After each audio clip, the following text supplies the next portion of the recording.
At 8:17 p.m., a downtown parking garage security camera captured a man in a dark jacket stepping out of an elevator. 12 minutes later, a successful real estate developer was found dead on the 6th floor. By sunrise, detectives believed they had solved the case. Within 48 hours, an innocent accountant named Ethan Carter was arrested for first-degree murder. The prosecution called the surveillance footage undeniable. The media called it an open-and-shut case. The jury believed every second of it, but there was one problem no one noticed. The camera that convicted Ethan Carter wasn't recording the correct time. It was exactly 1 minute behind. That single minute would eventually expose one of the biggest investigative failures the city had ever seen. Every weekday began the same way for Ethan Carter. Before sunrise, he brewed a cup of black coffee, packed his laptop into a worn leather briefcase, and quietly left the small suburban home he shared with his wife and 8-year-old daughter. For nearly 15 years, Ethan had worked as a senior accountant at a respected financial consulting firm. He wasn't famous, wealthy, or politically connected. His co-workers described him as dependable, the kind of person who remembered birthdays, volunteered during tax season, and stayed late without being asked. Outside the office, he coached his daughter's youth soccer team every Saturday and rarely missed a school event. People who knew Ethan often joked that his life was almost too predictable. He avoided arguments, disliked attention, and preferred quiet evenings with his family over crowded restaurants or parties. If someone had asked his neighbors to name the least likely person to become the center of a murder investigation, many would have pointed to Ethan without hesitation. On the evening that changed everything, nothing seemed unusual. He finished work just after 6 o'clock, replied to a few emails from the office parking lot, and drove toward downtown to meet an old college friend for dinner. It was a routine appointment he had almost canceled because his daughter wanted help building a model volcano for a science project. Looking back, Ethan would later say that if he had gone home instead, none of what followed would have happened. But history rarely announces the moment when an ordinary decision becomes the beginning of a nightmare. By 8:31 p.m., downtown traffic had slowed, and the 6-level parking garage beside the Hamilton Financial Center had grown unusually quiet.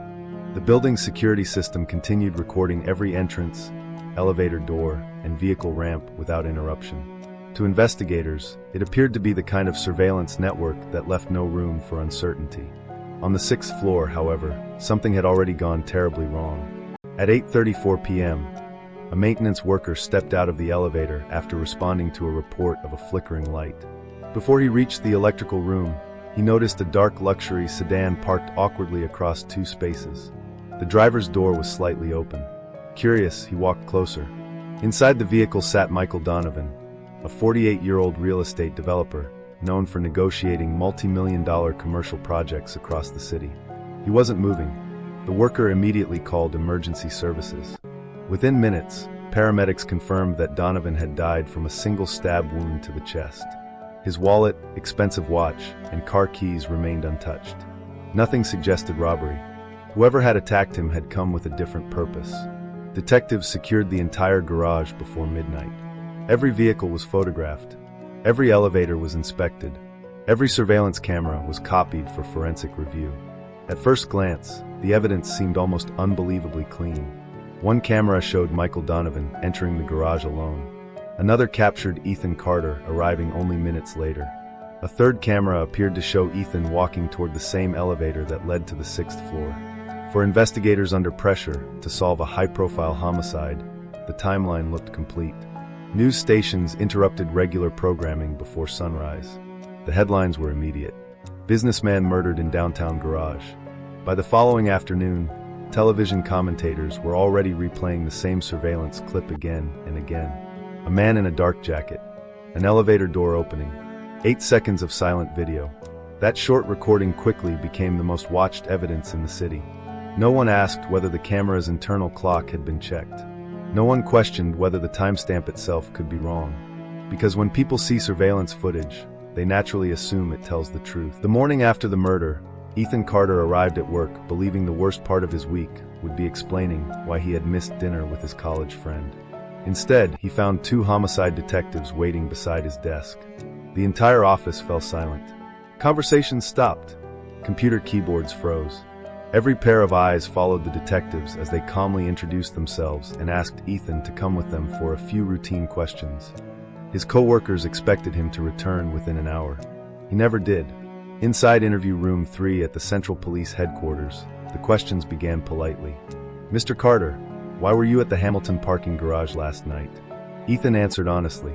He explained that he had planned to meet an old friend for dinner nearby, but never found a parking space close to the restaurant. He admitted entering the garage before deciding to leave and park somewhere else. His explanation seemed ordinary, until the detectives placed a tablet on the table. The screen displayed a still image from the security camera. There he was, walking toward the elevator. The timestamp glowed in the corner. 8:17 and 43 seconds p.m. One detective leaned forward. "We know you were there. Now tell us what happened on the 6th floor." Ethan frowned. "I never went to the 6th floor." The detectives exchanged a quick glance. They had already decided his answer sounded rehearsed. Over the next 4 hours, investigators showed him the same footage repeatedly. Every replay made the silence inside the interview room heavier. They pointed to the elevator. They pointed to the timestamp. They pointed to Ethan. To them, the sequence looked obvious. A man entered the elevator. Minutes later, another man was dead. Meanwhile, outside the station, another team searched Ethan's home under a court-authorized warrant. They photographed his office, collected his laptop, seized his phone, removed notebooks, receipts, and financial records. Neighbors watched from behind curtains as evidence boxes were carried into waiting police vehicles. Some quietly recorded the scene on their phones. By evening, those videos had spread across social media. Before any formal charge had been announced, thousands of people had already reached their own verdict. At 6:42 p.m., the police department held a press conference. Standing before rows of microphones, the lead investigator spoke with complete confidence. "Based on surveillance evidence and the timeline established by our investigation, we believe we have arrested the individual responsible for the murder of Michael Donovan." No details about motive were provided. No forensic evidence was discussed. The surveillance footage alone dominated every news broadcast that night. Television analysts paused the video frame by frame. Newspapers printed Ethan's booking photograph beside headlines describing him as the prime suspect. His face appeared across national news before his own daughter even knew where he was. That evening, Emily Carter sat in her living room with the television muted. Her husband wasn't home. Their daughter quietly looked at the screen before asking a question no parent ever wants to hear. "Mom, did Daddy hurt someone?" Emily couldn't answer, because for the first time, even she didn't know what to believe. 3 days later, the prosecutor officially announced charges of first-degree murder. If convicted, Ethan Carter would likely spend the rest of his life behind bars. And almost everyone believed the surveillance video had already proven his guilt.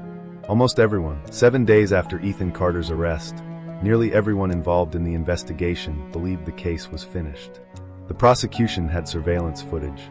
The media had a suspect. The public had already chosen a side. Only one person wasn't convinced. Her name was Dr. Sarah Bennett. Unlike television analysts, Sarah wasn't interested in headlines. She was a certified digital forensic examiner who had spent nearly 2 decades investigating surveillance systems, corrupted databases, and electronic evidence.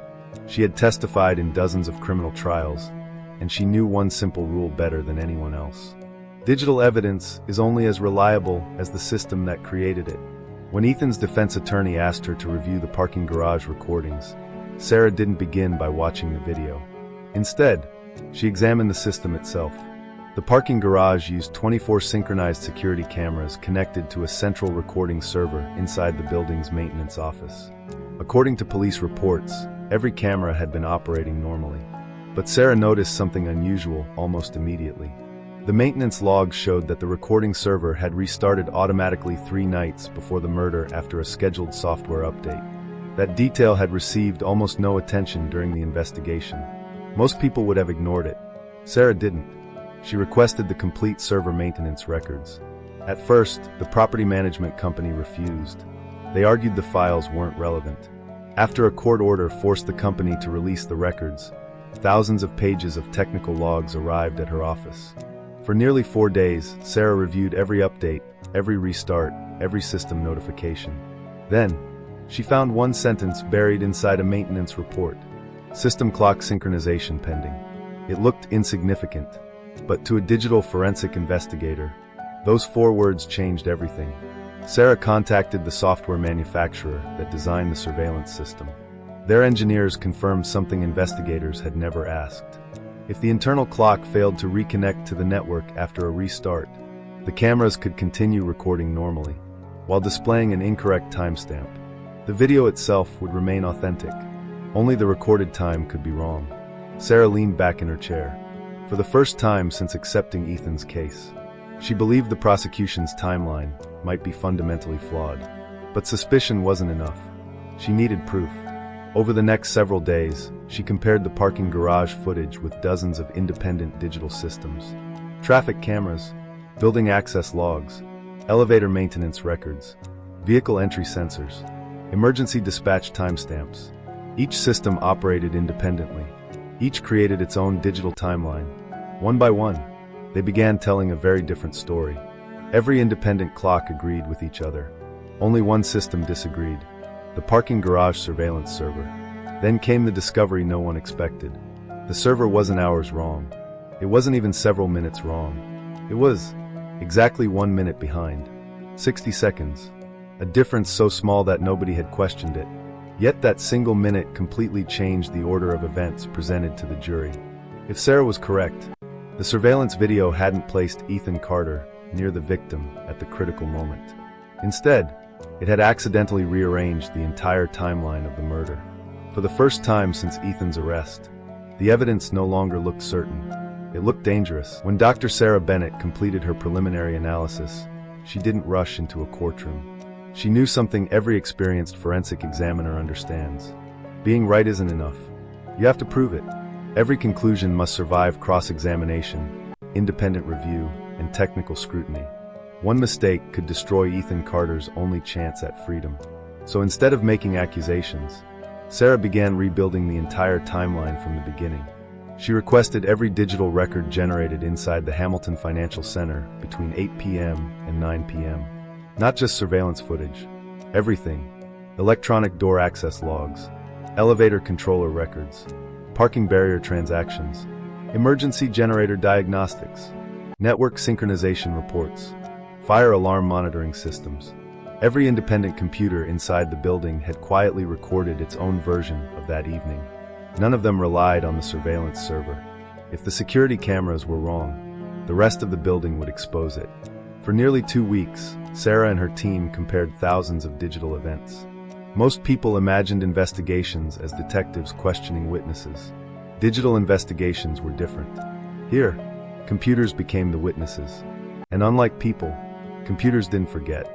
Late one Friday evening, Sarah noticed something no investigator had mentioned in a single police report. At 8:18 and 42 seconds p.m., the building's electronic elevator controller recorded someone traveling from the lobby directly to the 6th floor.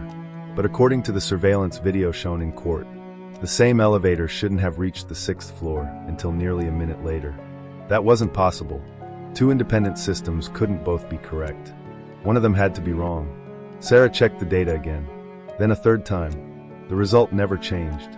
The elevator computer, the parking gate sensor, the building's network server, and the emergency power controller all agreed with each other. Only the surveillance timestamps disagreed. She printed every comparison and placed them side by side across a conference table. The pattern became impossible to ignore. The security video itself had never been altered. The people shown in the footage were real. Their movements were authentic, but every timestamp attached to those images was delayed by exactly 60 seconds.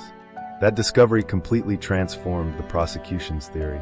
The jury had believed Ethan entered the elevator immediately before Michael Donovan was attacked. But after correcting the clock, the timeline changed dramatically.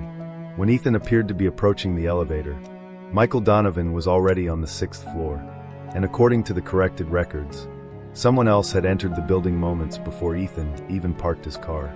A person investigators had barely questioned, because the original timeline had convinced everyone they weren't important.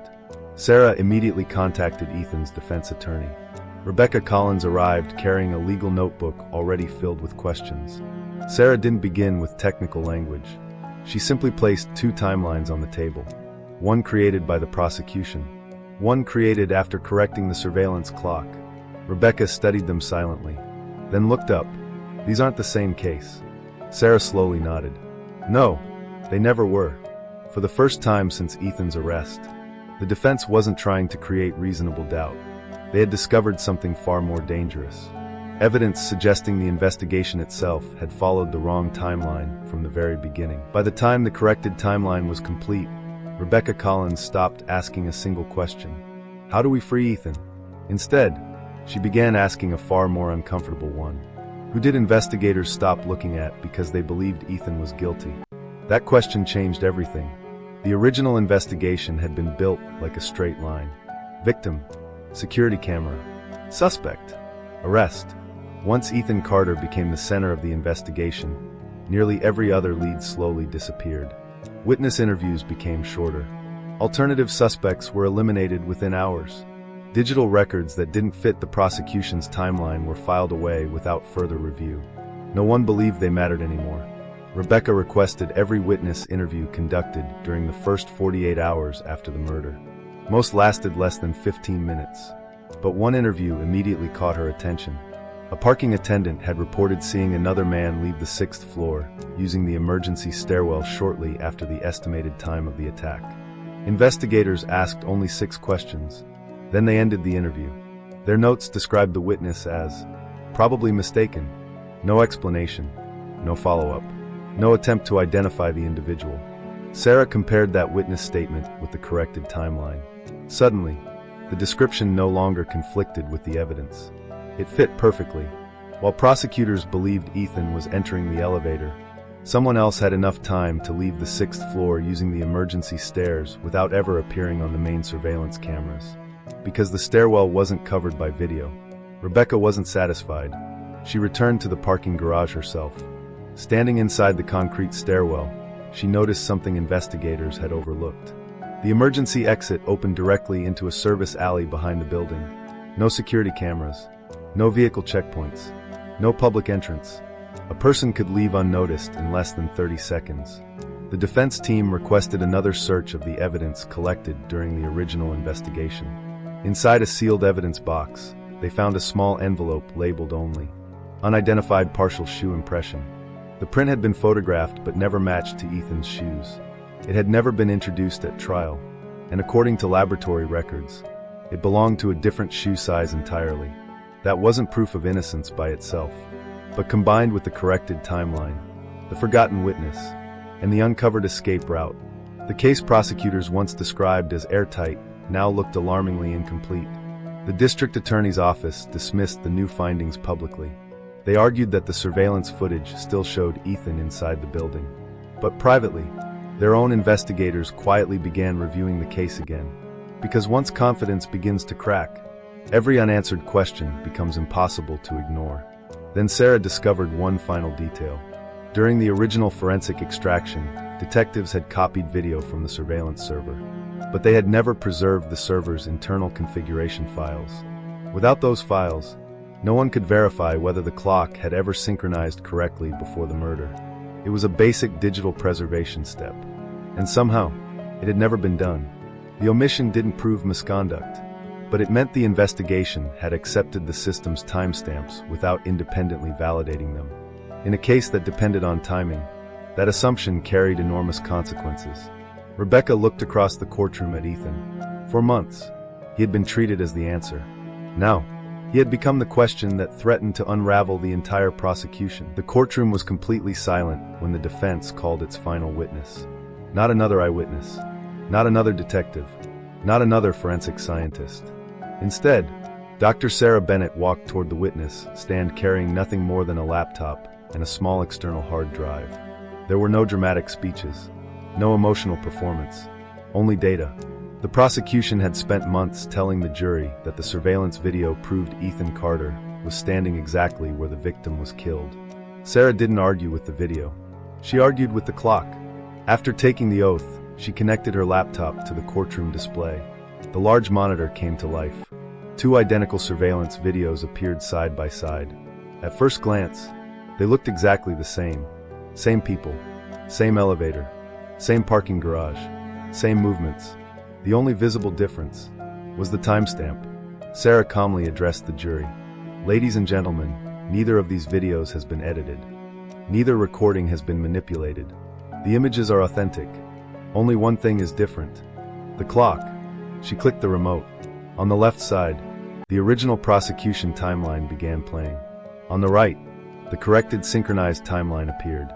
For several seconds, both videos looked identical. Then, the timestamps slowly drifted apart. Exactly 60 seconds. No more. No less. Sarah zoomed into the screen. She highlighted the elevator arrival, the parking barrier log, the electronic door access record, the emergency dispatch system. Every independent digital system agreed with one another. Only the surveillance server disagreed. The courtroom projector now displayed 5 synchronized timelines, one after another. Every independent clock aligned perfectly. The surveillance timestamp stood alone, an island disconnected from every other system. For the first time during the trial, several jurors leaned forward. One quietly began taking notes. Another looked back toward the prosecution table. The certainty that had filled the courtroom only weeks earlier had disappeared. The prosecutor stood for cross-examination. He attempted to simplify the issue. "Dr. Bennett, are you saying this camera system was defective?" Sarah answered immediately. "No. The camera recorded exactly what happened. The video is genuine. The timestamp attached to that recording is what was wrong." The prosecutor changed direction. Could this 1-minute difference simply be an insignificant technical error? Sarah paused. Then she looked directly toward the jury. "If this case depended only on identity..." "No, but this case depends on time. When time determines guilt, 1 minute isn't small. 1 minute changes everything." Silence filled the courtroom. No one interrupted. No one moved. The judge slowly removed his glasses and looked once more at the comparison displayed on the courtroom screen. The prosecution's entire timeline had begun collapsing in real time. Then Rebecca Collins approached the witness stand for one final question. "Dr. Bennett, based on every digital system you examined, could Ethan Carter have reached the 6th floor at the moment the prosecution claimed the murder occurred?" Sarah took a slow breath, then answered with complete certainty. "No, according to every synchronized digital record available. He could not." For the first time since Ethan's arrest, the courtroom wasn't asking whether he was guilty. It was asking whether the investigation had ever truly proven he was there at all. The courtroom was silent. Not the ordinary silence that comes before a judge begins speaking. This was different. It was the kind of silence that settles over a room when hundreds of people realize they may have believed the wrong story. Judge Margaret Holloway slowly reviewed the documents one final time. For nearly 3 months, this courtroom had heard testimony from detectives, forensic specialists, eyewitnesses, and technical experts. But now, everything came down to one simple question. Could the prosecution still prove its timeline beyond a reasonable doubt? The prosecutor stood and made one last attempt. He argued that even if the surveillance clock had been inaccurate, Ethan Carter had still been inside the parking garage that night. The murder had happened. The victim was dead. Someone had to be responsible. But the judge interrupted. "Someone," she said calmly, "is not the legal standard. The court must determine whether this defendant committed the crime, not whether someone did." The courtroom fell silent once again. Rebecca Collins rose for the defense's closing statement. She didn't ask the jury to feel sympathy. She didn't ask them to ignore the tragedy. Instead, she reminded them of the burden carried by every criminal trial. Our justice system is strongest when it refuses to replace certainty with assumption. The evidence presented at the beginning of this case appeared complete. But we now know that its timeline, the very foundation of the prosecution's theory, was flawed.